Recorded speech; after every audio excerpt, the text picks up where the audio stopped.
Yo everyone, we're back with more Greatest Attorney Chronicles. Let's get back to it.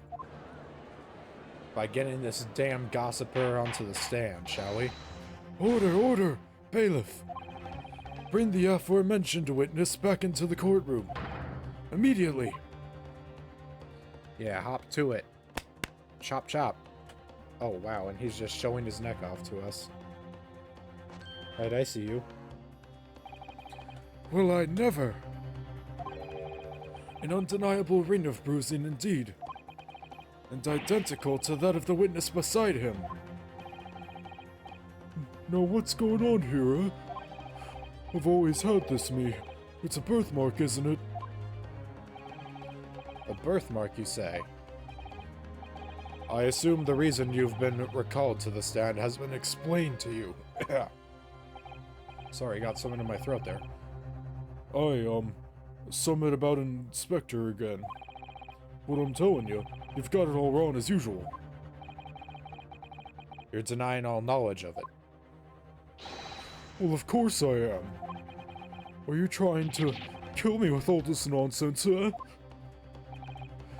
Well, at least you'll have more stories to peddle back on Fresno Street, won't you? Now, we're gonna need you to testify again. And you, Mr. DeRosso and Mr. DeRossi. I'm sure you'll cooperate, won't you? Do we have any choice? We are in a big trouble, capo? That's quite enough of dilatory chatter. Proceed with the testimony. Let's hop right to it. Wait, I already said that line, and it's not even been 2 minutes into the video. Dun dun dun dun dun dun dun dun. The man who claimed to be an inspector that day was definitely not this man. He's right, see? You think we would forget these grand lips, eh? I never leave Fresno Street, alright? I've no interest in any red-headed league. I'm all alone in the world, me. I've no kinfolk or nothing. Why would I be involved in something like that? Just look at me, Does it look like I carry off a disguise with a face like this? I mean, they did say that they weren't paying attention to people's faces, so who knows? It would appear, certainly, that we have the wrong man. What have I been telling you, huh? There was no need for this pointless testimony. That's right, I'm just a simple peddler, remember? Fresno Street's all I know. How would I have come by a police inspector's identification book, Well, yes, that's hard to explain, but... A brief cross-examination, I think, counsel. Very brief. Isn't there anyone in this courtroom who thinks I might be onto something? I stand steadfastly at your side as always, Mr. Naruto. Great. The mind reader. Well, I wouldn't expect you to be on my side considering you're the prosecution. Though, then again, we had Von Zykes on our side in the third trial, so, eh.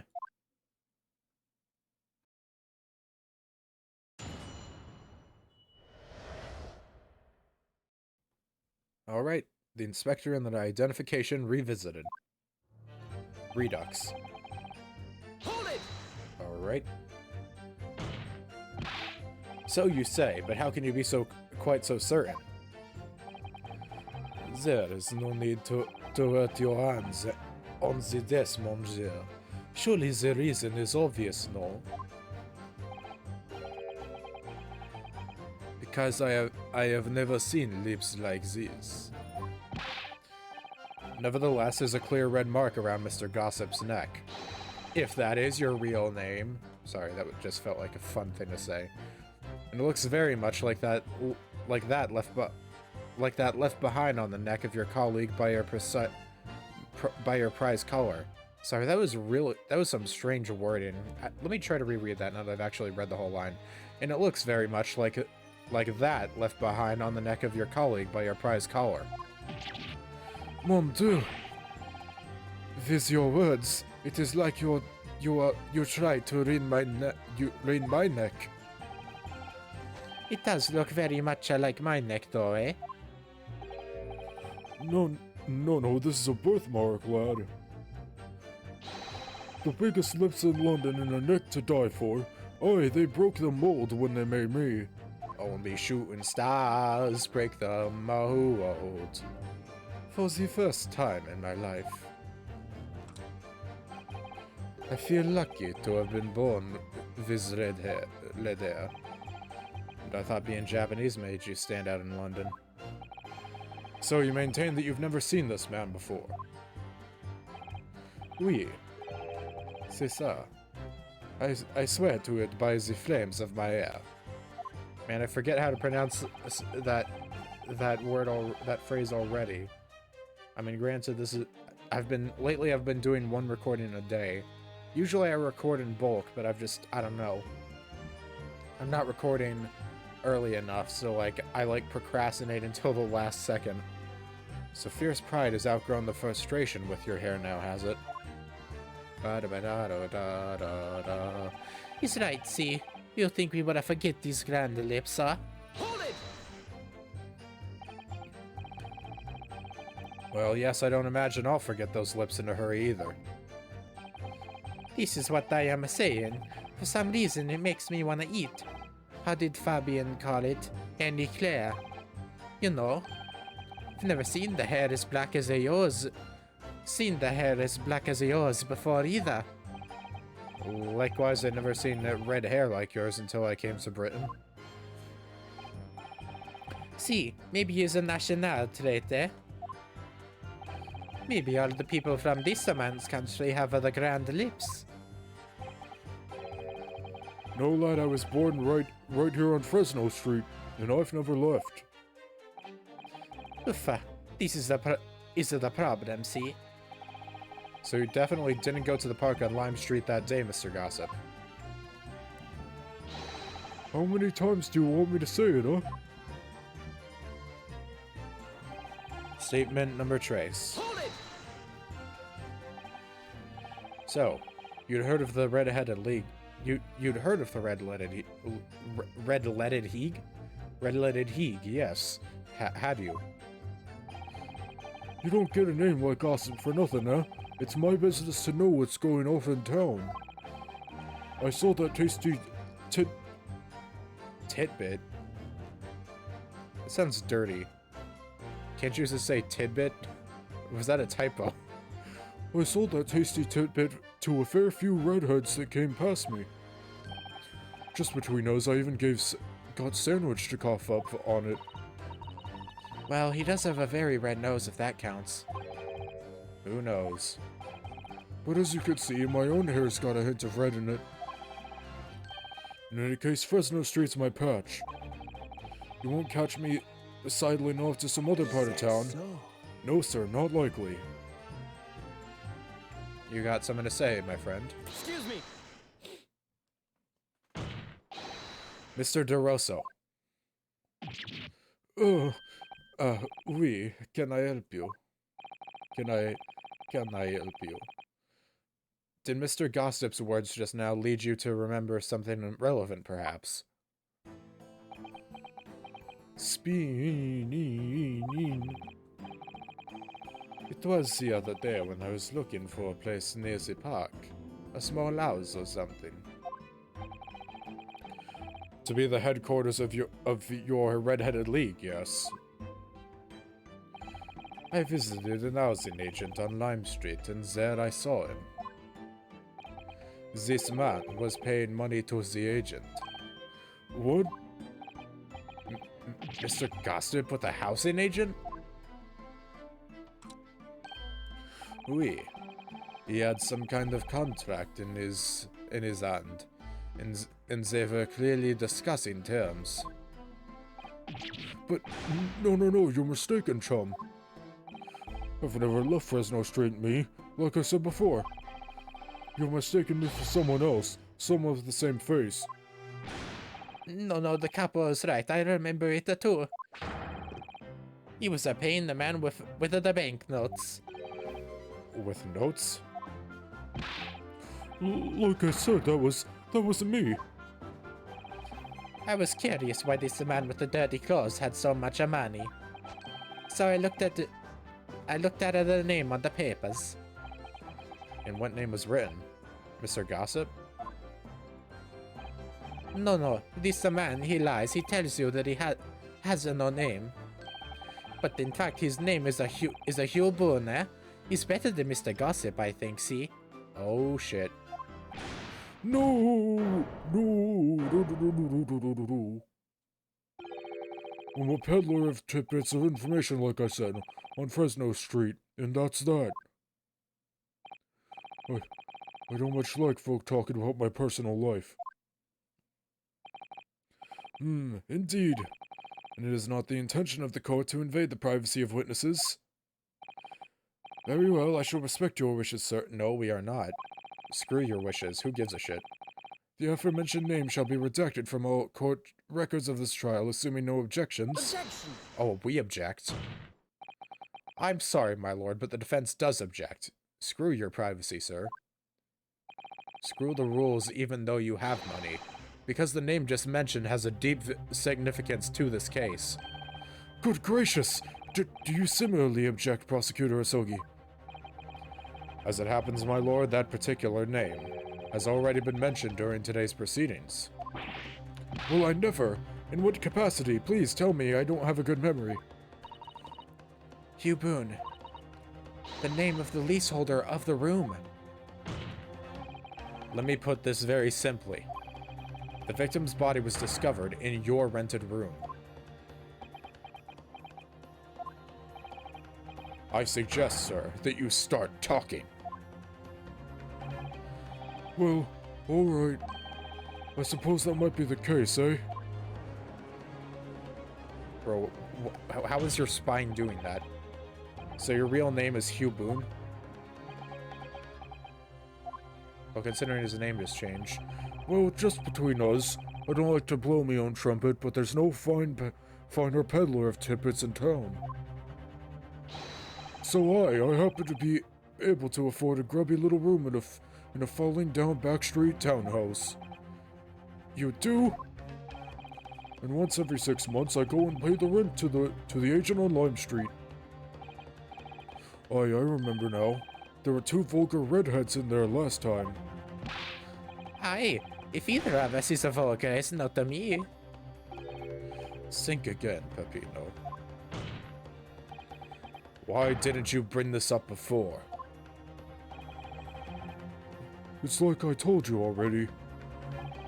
I don't like talking about my personal life. I'm a tidbit peddler as far as everyone else is concerned. No fuss. You will update your testimony to include this most surprising revelation, Mr. Boone. If I must. So the leaseholder Scotland Yard has been looking for since the body was discovered. Has been here under our noses all along. That would seem to be the truth.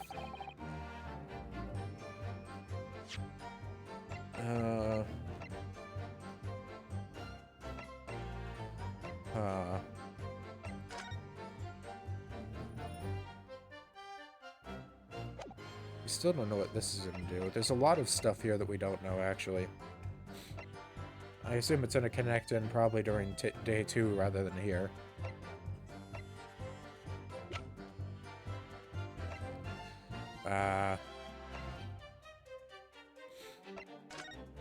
Wait, why was this in? Wait, this was in that room. There's clearly some connection there, but I'm not sure as to what.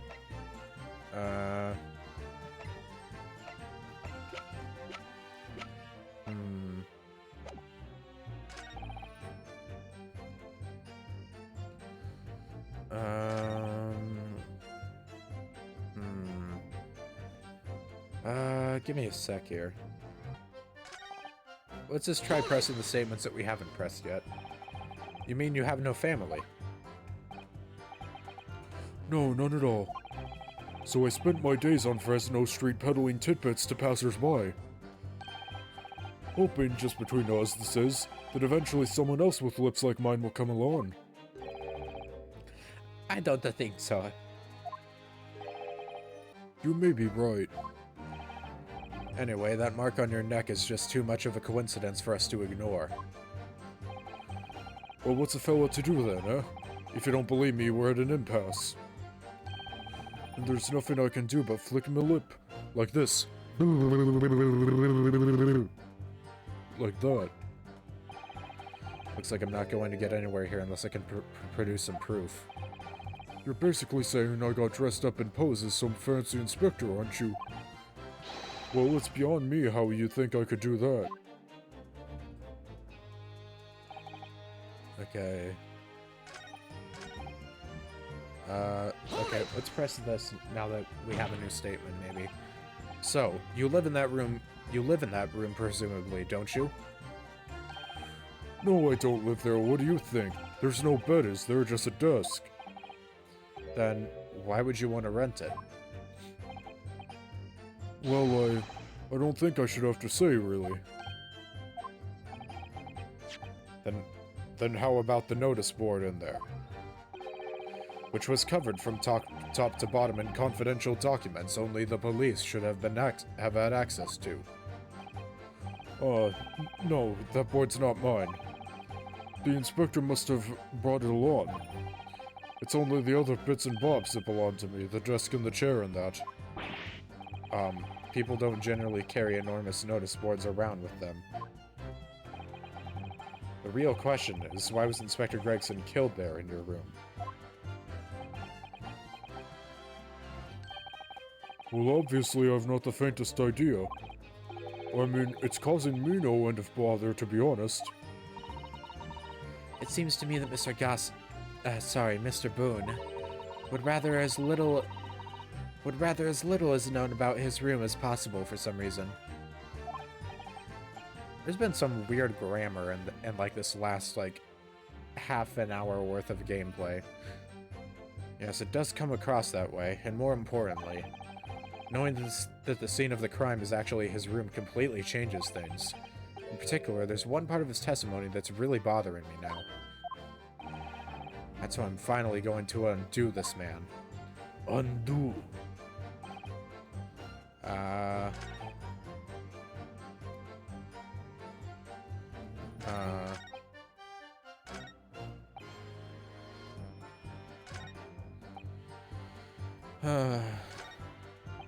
Let's see.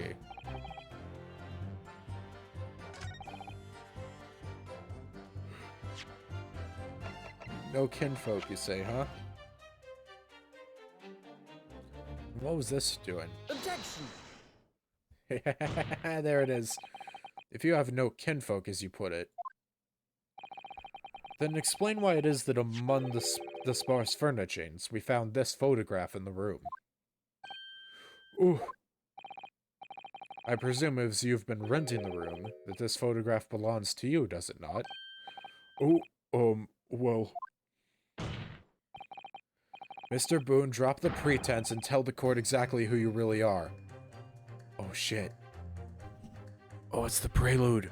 We're getting the prelude already? Bro, we're chill. We're only on day one of this event. I don't know what you mean. I'm a peddler. I keep telling you so. You really don't need to bother with me. Please just leave it alone. As the man says, leave it alone. Whatever the truth is about this man's life, it has no bearing on this case. Because it's simply not possible that he impersonated Inspector Gregson. Objection! How can you be so sure?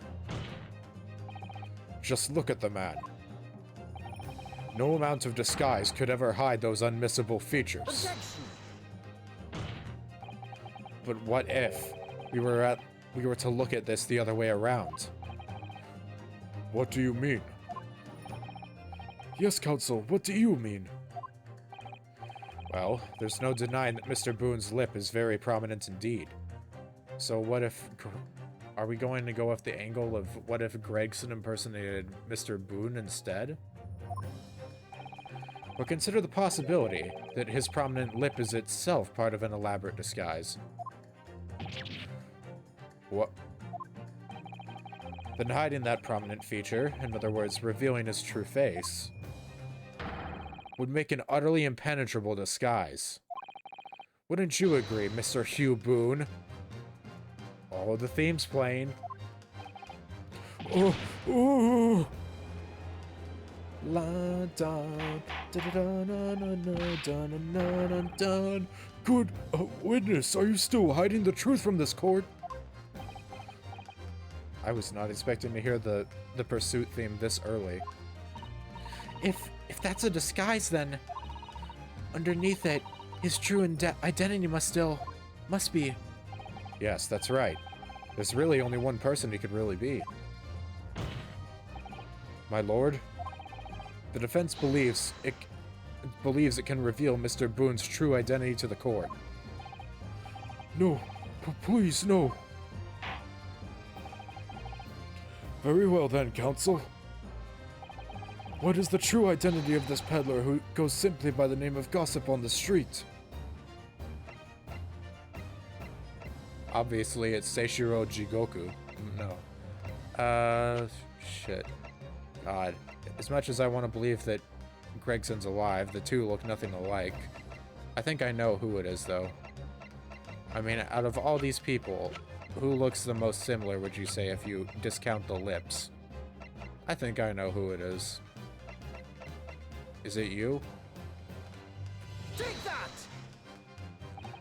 Your real name is actually Mr. Vigil, isn't it? Mr. Daily Vigil. You... I don't recall that name, counsel. Who is this Mr. Vigil? It's a name I encountered yesterday, my lord. It has to do with a certain client of Mr. Herlock Sholmes. A young gentlewoman came to the detective asking him to locate her missing husband. The woman in this photograph, in fact, this is Miss Vigil. What? From what I understand, you haven't returned home since the night before the inspector was found dead. But of course, on that night, you were being held captive by the two red-headed leaguemen. And last night you were put up by the prosecution service in preparation for testifying in this trial. Because we'd been led to believe that you, Miss Venice, and Mr. Sandwich were all homeless. Being important witnesses in this case, we needed to know where we could find you, of course. And that explains why you've not been able to return home, but also unable to contact your wife, who's been beside herself with worry, waiting for you at the Vigil residence. No, just you hold on a minute. I don't have... What I'm talking about? Really? It's a simple enough matter to confirm my suspicions. All we have to do is pull off that disguise. No, please. Bailiff, bring soap, a sponge, and a wash bowl at once. Mr. DeRosso and Mr. DeRossi, you will restrain the witness. Oui, my lord. See, my lord. Oh shit! Bodied! Oh, no, stop. Turn it off, please. Don't.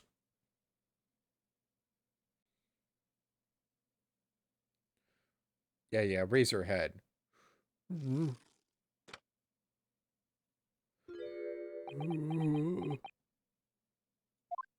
Sheesh. Wow. I was not expecting to have that a breakdown in the first day of the case. Well, we are now seeing your true features, I presume. Oh, damn. Yo, that's a nice outfit. I love the colors, bro. Lift your head, sir, so the court can see your face.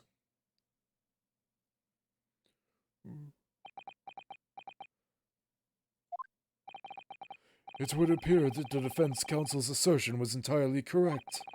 This has all been a very elaborate deception. So, witness, tell the court, have you seen this man before? I don't believe... I don't believe it, but... See, there is no question. This is the inspector we saw in the park. Extraordinary! Damn.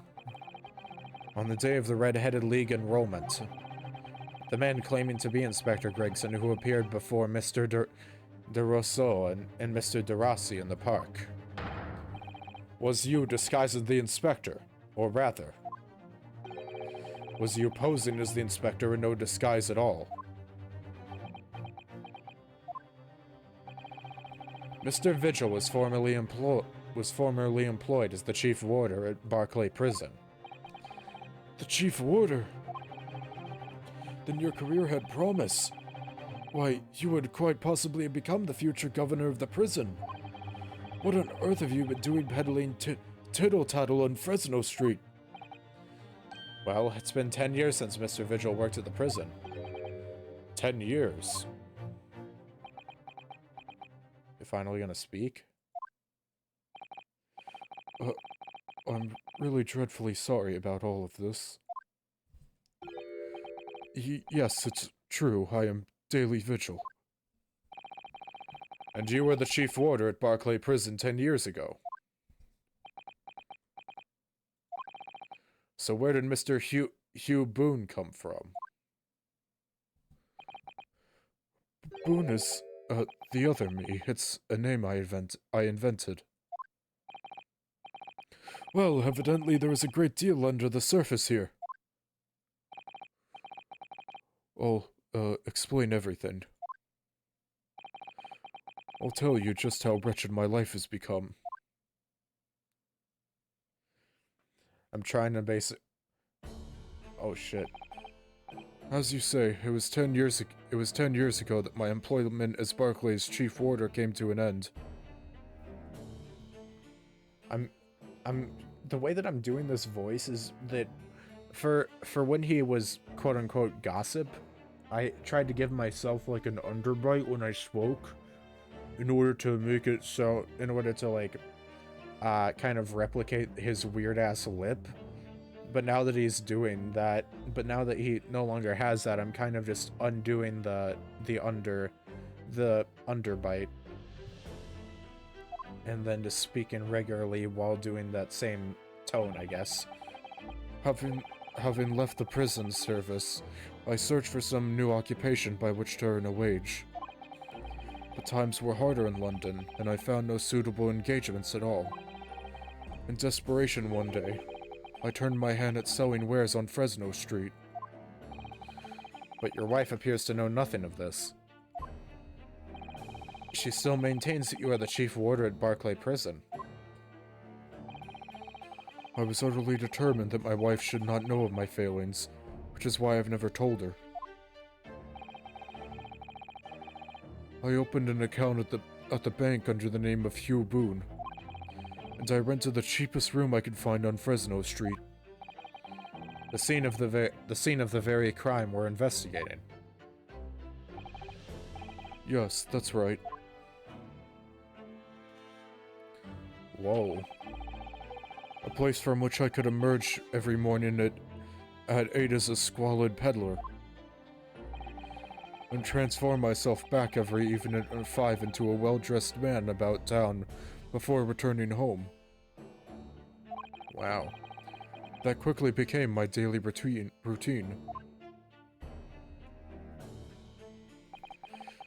I was puzzled by the lack of furniture in the room. But that explains it. But why on earth didn't you just tell us this in the first place? I have a wife, sir, and 2 sons, and without wishing to sound self-conceited, they regard me with some pride. I couldn't bring myself to disappoint them. So instead you decided to conceal your occupation from them? Yes. I've made such a terrible mess of everything. Still, one thing doesn't add up. No matter how many tidbits of information you could sell to passing gentlemen, even at 6 pence apiece, You couldn't hope to match the salary you must have commanded as chief warder at the prison. Very true. To have kept your family in comfort, despite 10 years of somewhat misbegotten employment. Yeah, there's definitely something shady going on that front. That was all thanks to Inspector Gregson. What? Inspector Gregson? What on earth? It was some years after I'd invented Boone and begun my other life as a street seller. He, the inspector that is, recognized me one day. Do you mean to say the victim was an acquaintance of yours? Oh shit. I knew him from my time working at the prison.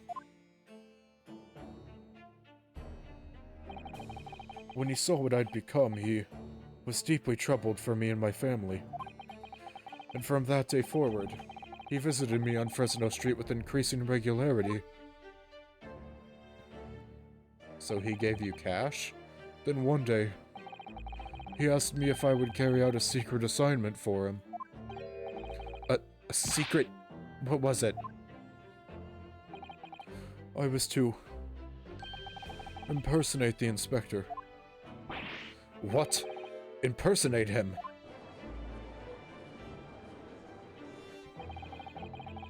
We always met in that little room so the inspector could brief me. Visit Orxie's tomorrow and take a statement from the proprietress. It was always something along those lines, surveillance work, interviewing people. On those occasions, he would lend me his identification so people would believe who I was. My instructions were to make an impression, to let people know that Inspector Gregson had been at work. And for those services, he compensated me financially.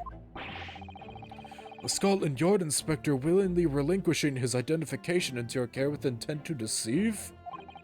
That, as I'm sure I need not point out, is a very serious criminal offense. But why?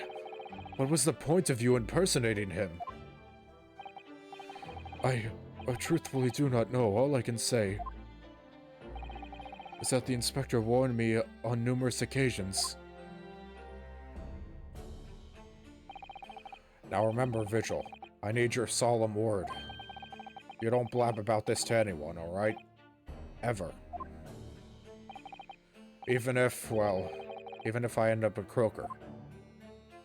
Well, you didn't keep up that end of the deal, did you? In time, he started to bring papers with him to the room as well. It became something of a second office for him.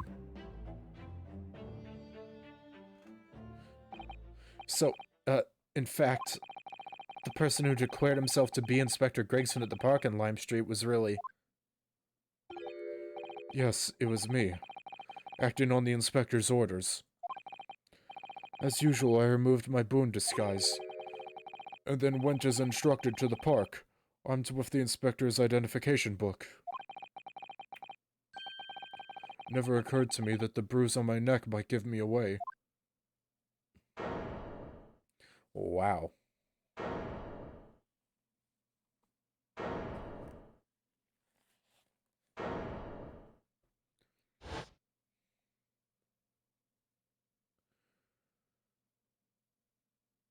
Nothing but silence. Well, it would seem this confession completely destroys the defense's case. Explain yourself, Prosecutor Asogi. My learned friend's assertion was as follows. The victim was killed at another location on the day before his corpse was discovered, at the hands of these two red-headed League men when they imprisoned the inspector. Oh, but no, that can't be. After all, it wasn't the inspector who went to the park that day, it was me. Oh, goodness. Well, Rinosuke, you have a man that has something in common with you, by the fact that you both have pathetic slap sounds whenever you hit the desk. Finally, we have clarity. We had nothing to do with the murder of the inspector. And merci, Monsieur de la Défense, for proving it.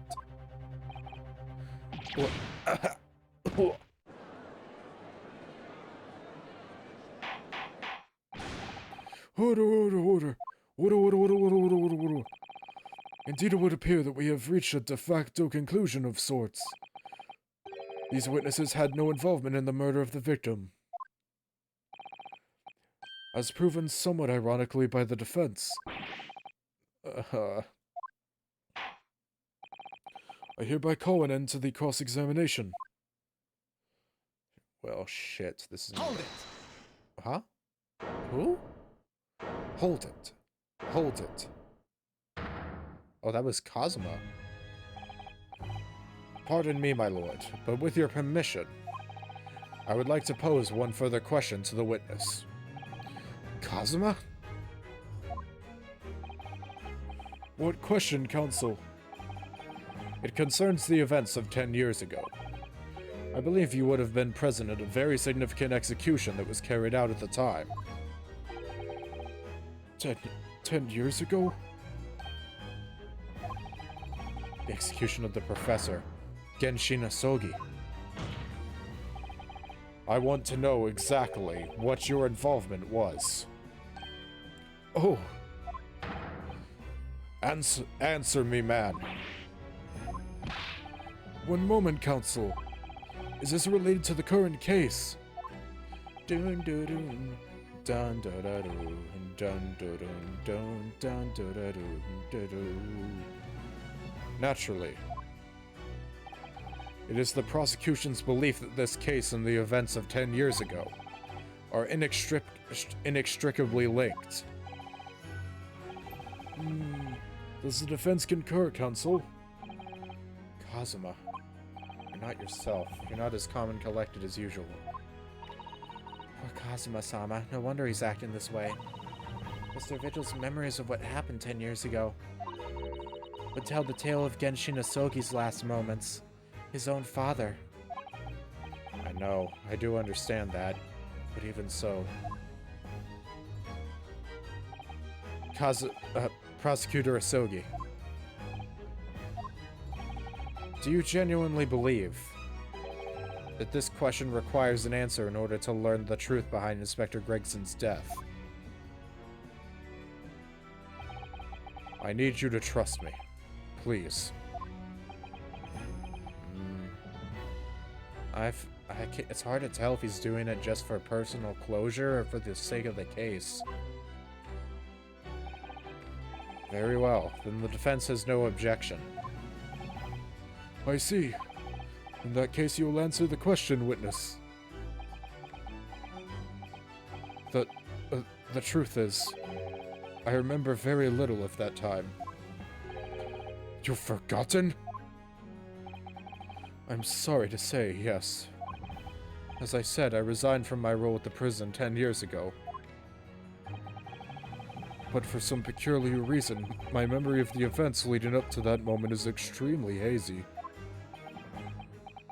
There's gotta be a reason for that. Does that not strike you as strange, Mr. Naruhodo? Sorry?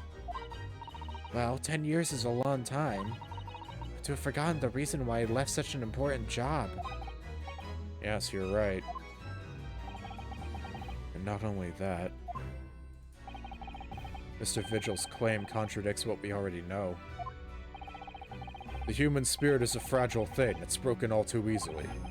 Which is why we have a tendency to wrap it up for protection. Sorry? The human spirit? I'm afraid I don't understand what you mean. When we experience pain and suffering that we feel unable to bear, we block it out, obliterate it from our memories, seal it away. But it never truly leaves us. The scars still remain. If the seal is broken, the memories resurface. And when they do, that fragile spirit may finally be crushed. But I really don't... Kazuma-sama. But if it must be crushed, then so be it, because the truth will not stay buried. It's coming out one way or another. Right, now I understand. It's clear what his intentions are. It means to expose the truth at any cost. Perhaps if I pointed out the contradiction in what Mr. Vigil claimed earlier, it might cause some crucial memories to return to him. But should I? Should I present the evidence or not? Shit. I feel like we're gonna be forced to do it anyways, but I'm gonna save just and say no, just out of curiosity.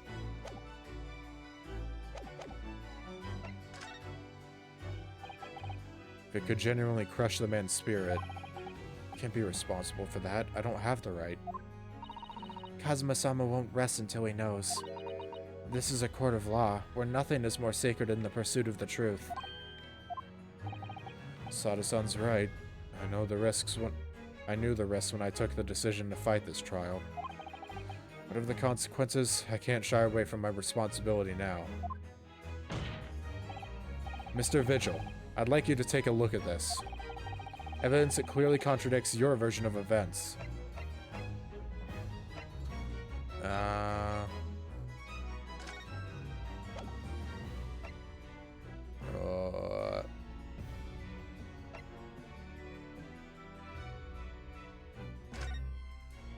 Any effects for having violated clause.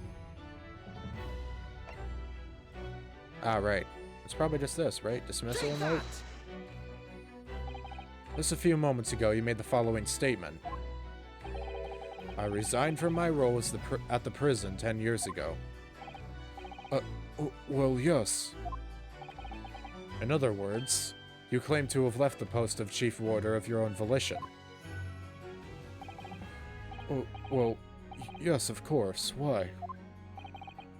Tell me, do you remember seeing this document before? No, I don't. This is a dismissal notice ordering the immediate termination of a prison staff member's employment. A dismissal notice. And the name on the notice is yours, Mr. Vigil. What? It's mine? So you didn't resign from the prison service at all? For some reason, you were dismissed as Chief Warder from Barclay. No, there's been some mistake. I'm sure. I'm sure I tendered my resignation. This dismissal notice is nonsense. Isn't it? If you were forcibly dismissed, there must have been a good reason. Clearly you did something. What is this music? This is very unsettling. I don't know why, but this music gives off the vibe of like maybe he actually has forgotten shit.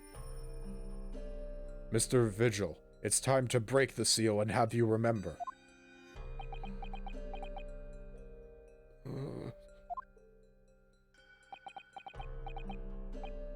According to the few remaining records, the final execution that you supervised was on 17th of June, 10 years ago.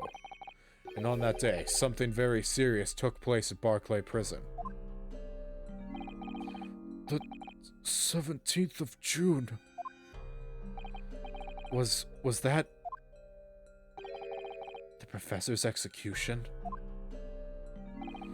Professor. As you were the Chief Warder at the time, it stands to reason that you would have been present throughout the proceedings. It does sound familiar. And yet, that execution never took place. The convict, ostensibly executed earlier that day, later re-emerged from his grave. The convicts came back to life? In the cemetery in the middle of the night, there was a witness. However, the witness claims that a moment after he saw the convict clambering out of his grave, a gunshot rang out from over his shoulder. We still don't know who fired that gunshot, do we, now I think about it? And the bullet pierced the professor's chest, killing him instantly. Huh. Those may have been the professor's actual last moments. Yes. Seeing as you were in charge of overseeing executions at the time, you must know the truth about what really happened. It's in your head, somewhere deep down.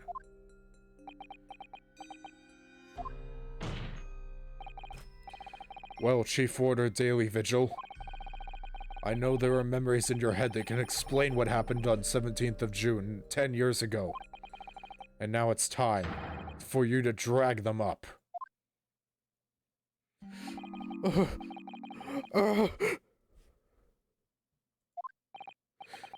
Mr. Vigil?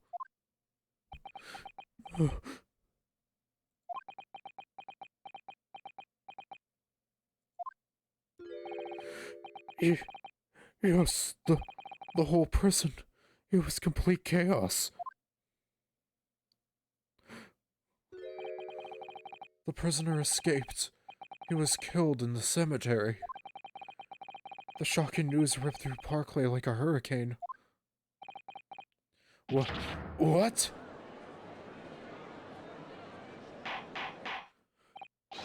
Order! Order! Do you mean to say, Mr. Vigil, that your memories of the time have returned? My head, it's like some floodgates have been opened. The images, the screams. Oh my goodness. The papers. There were reports, articles about a man who'd seen a ghost. Yes, Enoch Drebber. But surely those reports were exaggerated. There were traces at the scene. Traces of what? Oh shit. In Lowgate Cemetery, at plot number 139. Blood. Lots of blood. That's where the man was buried, of course.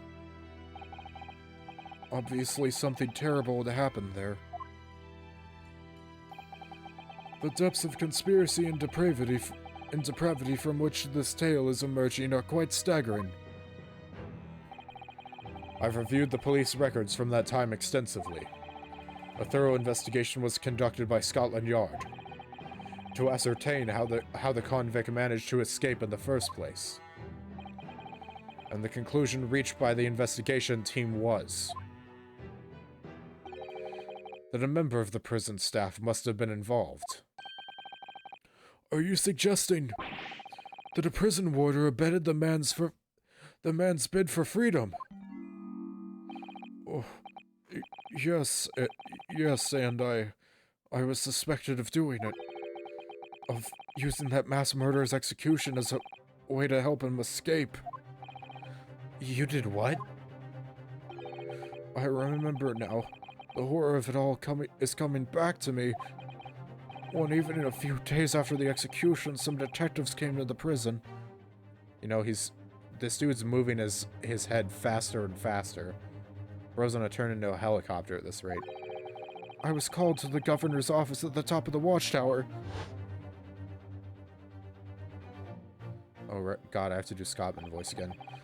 I'm sorry, Dale. This is a serious business, but I can't help you now.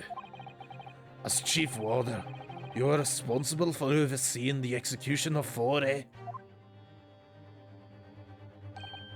Well, it seems the fellas at Scotland Yard want to have a few wee words with you about it. You'd better pack your things, laddie. You're to attend in person. As soon as he told me that, my mind just went completely blank. And the next thing I knew, He's still he is still speeding up. The professor, the most hated killer in our country's history. And I let him escape. I'm finished. My life Oh, this is inner thoughts from back then. is over.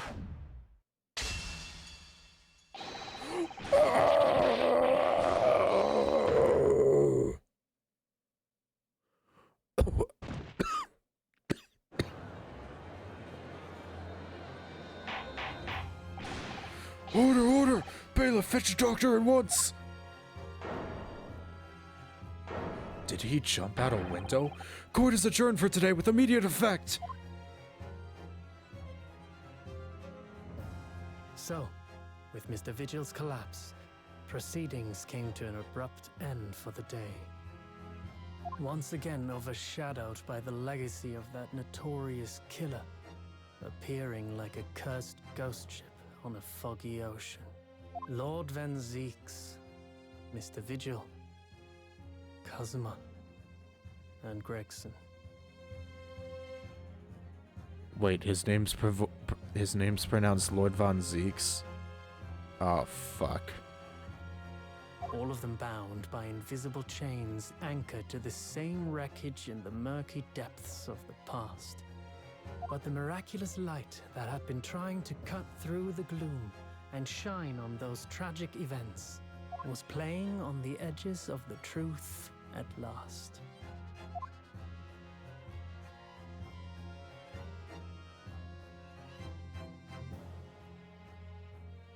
To be continued.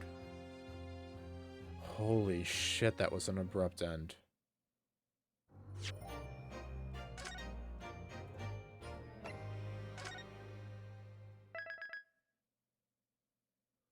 Next time on Great Ace Attorney Chronicles, we're going to the second day of investigation. Hoo boy, there is some shit we gotta go through. Adios, ciao, and bye-bye. Signing off until next time. Ja, matane.